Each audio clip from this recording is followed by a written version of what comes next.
पावा, स्वर दुर्लभ सद ग्रंथन गावा, साधन धाम मोक्ष कर द्वारा, पाए न जेई परलोक समारा, यही तन कर फल विषय न भाई, स्वर्ग स्वल्प अंत दुखदाई, आकर 4,84,000 जोन भ्रमत यही जीवी अविनाशी, यद सदा माया कर प्रेरा, काल कर्म स्वभाव गुण घेरा, कभौ की कर करुणा नर देही, इस देत बिन हेत स्नेही। परमात्मा ने बड़े भाग्य से ये मानव दे दिया है, बड़ी कृपा करके दिया है। तो मानव देह का लक्ष्य ये है कि जीव अपने कल्याण का मार्ग प्रशस्त करे, क्योंकि 84 लाख योनियों में जीव भटकता फिरता है। नाना प्रकार की 84 लाख योनियां हैं, उनमें ही अपना कभी वृक्ष के रूप में, कभी अपना छोटे मोटे जीव जंतु के रूप में, कभी जो है स्वर्ग आदि लोकों में चला जाता है, कभी अपना पितृलोक में, कभी अपना गंधर्व लोक में, नाना प्रकार के लोकों में भ्रमण करता हुआ 84 लाख योनियों में भी आके भ्रमण करता हुआ शरीर धारण करके शरीर त्याग देता, तब भटकता है 84 लाख में। तो प्रभु जब कृपा करते, करुणा करते परमात्मा, तो मानव दे देते हैं पुनः, शायद तब ये सुधर जाए। ये मेरा है, ममम मानसो, गीता कहता है ममम मानसो जीव लोके जीव भूता सनातना, तू मेरा ही अंश है, तू मेरे ही वंश का है।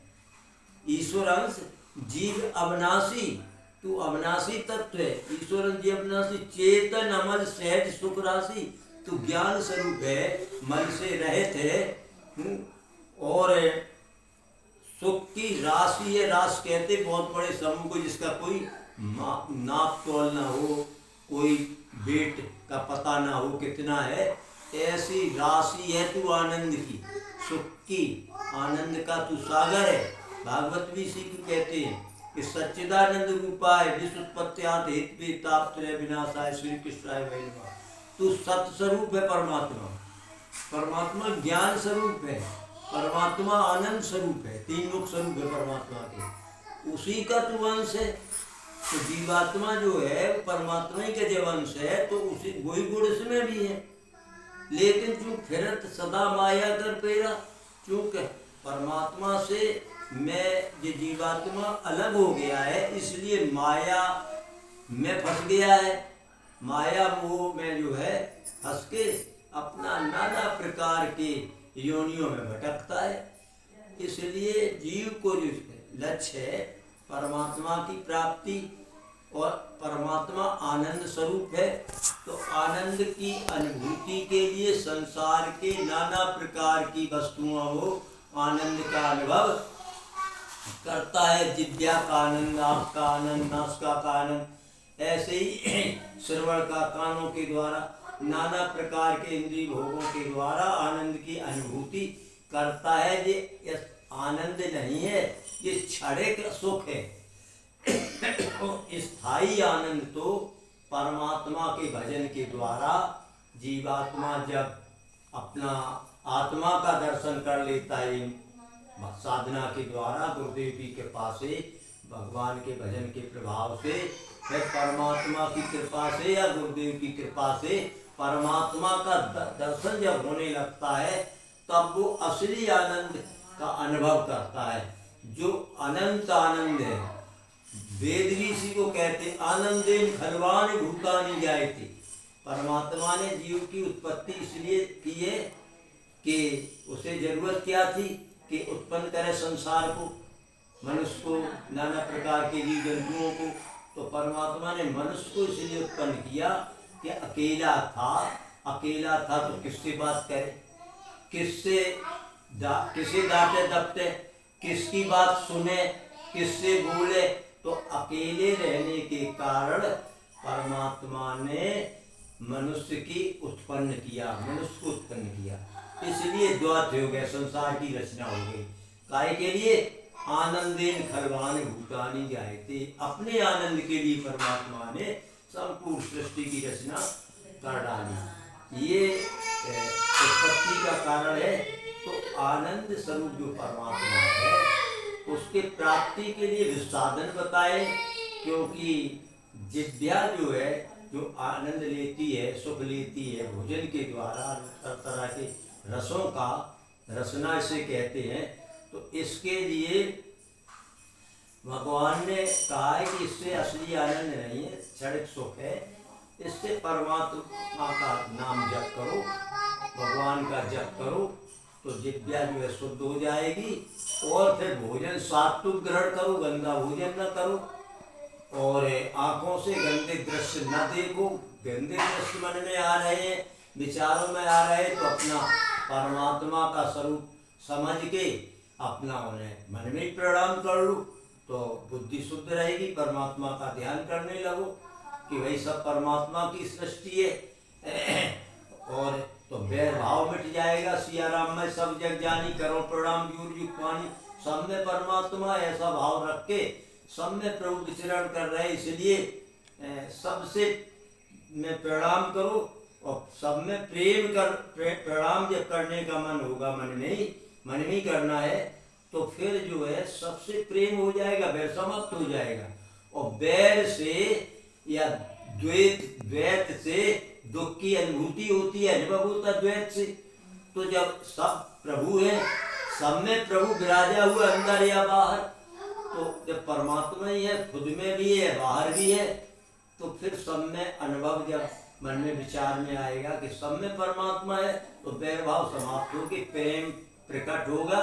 और प्रेम तत्व सीता जी से हनुमान जी ने, सीता माँ ने कहा था कि राम जी से कह देना कि जो है ऐसे ऐसे हम हैं, ठीक हमें दिखा ले जाओ, और 1 महीने में नहीं आए तो हम प्राण त्याग दूंगी यहीं। तो उन्होंने कहा हनुमान जी से कि वो हमें याद करते क्या? तो हनुमान जी ने कहा कि प्रेम तत्व तुम्हारा जो है, तुम और तुम्हारा मेरा जानत प्रिया एक मन मोरा। ठीक, हम सीता माँ ने कहा हनुमान जी से कि भाई हम तो उनसे इतना प्रेम करते हैं, राम से, कि वे जानते और हम जानते हैं। सो मन रहत सदा उर्माही, उनका हमारे मन में, हमारे हृदय में उनकी मूर्ति रहती है, और मन में हम विचार रखते हैं, इसलिए मैं उन्हीं का ध्यान करती हूँ। लेकिन एक एक पल हमें याद आ रहा है, शीघ्र मुझे यहाँ से ले जाए। तो इस तरह से जो परमात्मा जो है सब में जब विराजा है, वही राम के रूप में परमात्मा आए, वही कृष्ण के रूप में आए, वही विष्णु भगवान के रूप में आए। जब जैसी धरा पे जरूरत पड़ी तब तैसा रूप धारण करके दुष्टों के संहार के लिए और संतों के परित्राण के लिए, संतों की रक्षा के लिए, संतों के दया करने के लिए, कृपा करने के लिए, दर्शन देने के लिए आए। क्योंकि यदि परमात्मा तो वहाँ से भी मार सकते हैं, पूरी सृष्टि की समाप्त कर सकते हैं। भ्रकुटी विलास सृष्टि लय हुई, सपने संकट परे की सोई। भगवान के भौएं जरा सी टेढ़ी हो जाए तो पूरे ब्रह्मांड 14 लोग समाप्त हो जाएंगे, सृष्टि के समाप्त हो जाएंगे। तो भगवान को कहीं कोई दुख हो सकता है?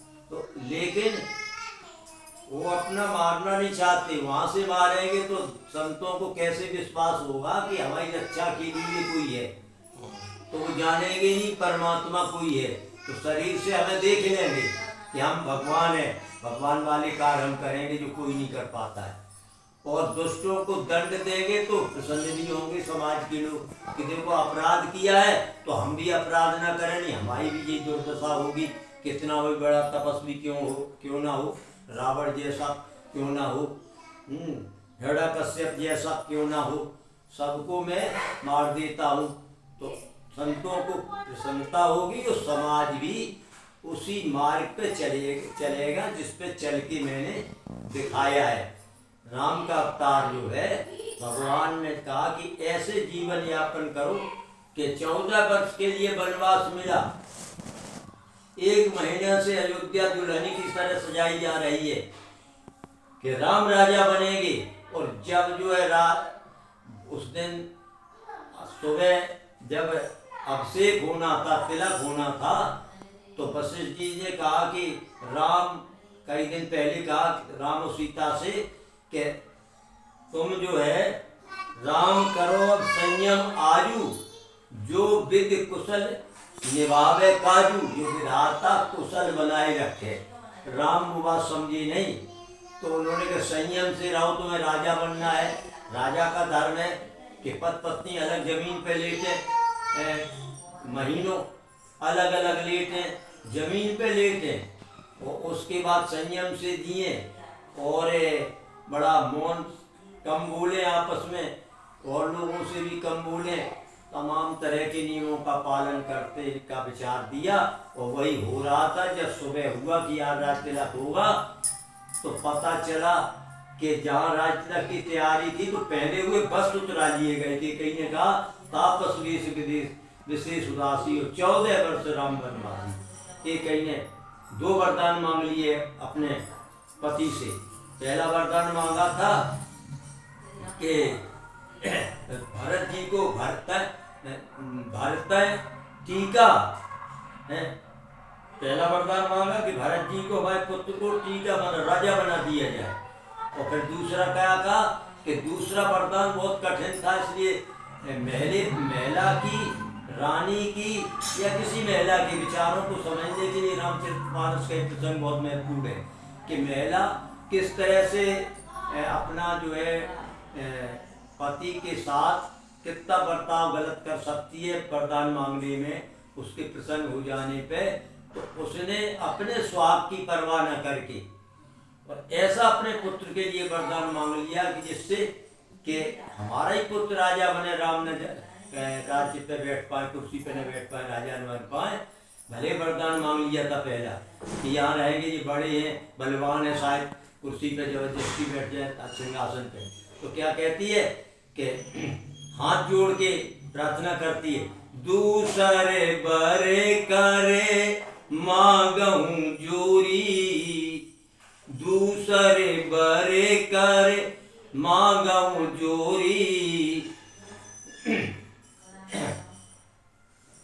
दूसरा वरदान हाथ जोड़ के मांग रही, पूर्वौ मोरे मनोरथ स्वामी, दूसरे बरे करे मांगहूं जोरी, पूर्वौ नाथ मनोरथ मोरी, तापस वेश और विशेष उदासी, 14 बरस राम वनवासी।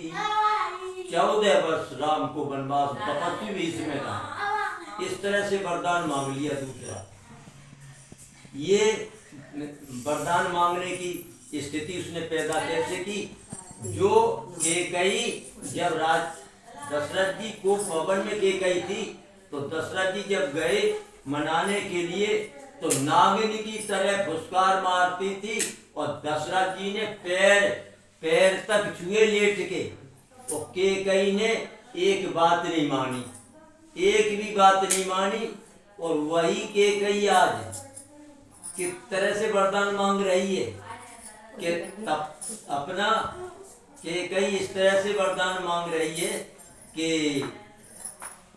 हाथ जोड़ के है, बड़ा विनम्रता से। क्यों कि ये वरदान बहुत जटिल है। तापस वेश विशेष उदासी, 14 वर्ष राम वनवास। राम को 14 वर्ष का तपस्वी वेश में वरदान दे दो है। पूर्व नाथ मनोरथ मोरी, नाथ शब्द प्रयोग हो रहा जो भगवान के लिए होता है, पति के लिए होता है, भगवान के समान पति होता है। और जबकि जो है उस टाइम जो है लाते मार रही थी दशरथ जी के, हाँ खूब भवन में लाते मार रही, पाए छू रहे, सब कपड़े उतार के फेंक दिए, काले बस पहने बैठी थी। तो इस तरह से जीव का जो लक्ष्य है, तो इस तरह से तपस्वी इसमें जीता है। तो आवाज कम कर। तब तो जो है